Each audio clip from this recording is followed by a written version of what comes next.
ಅದು ಕುರು ರಕ್ತದ ಮಡುವಿನಲ್ಲಿ ತೇಲುತ್ತಿದೆ ನೀರು ಗುಂಡ. ಹೇಗಿನ ಸಿಂಹವು ರಣರಂಗ ಒತ್ತು ಹಾರ್ಪಡಿಸಿ ನಿನ್ನ ಎದೆಬಗೆದು ಹಗೆಯುತ್ತಿದೆ.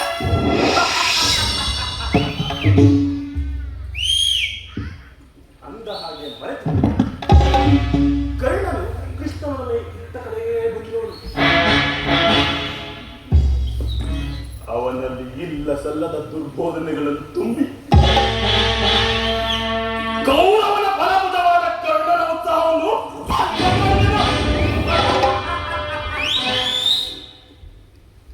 ಗುರುಕುಲ ಪ್ರದೀಪ ಮುಗಿಯಿತೋ ನಿನ್ನ ಪ್ರತಾಪ.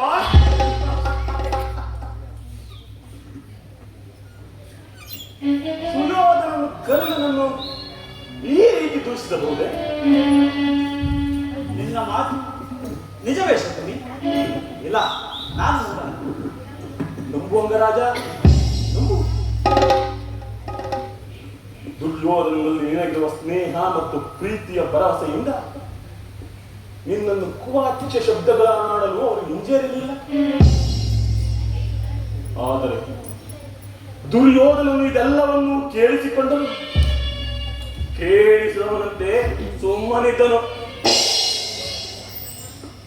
ಪಾಪ, ನಿನ್ನನ್ನು ನೋಡಿದರೆ ನನಗೆ ಎಷ್ಟೊಂದು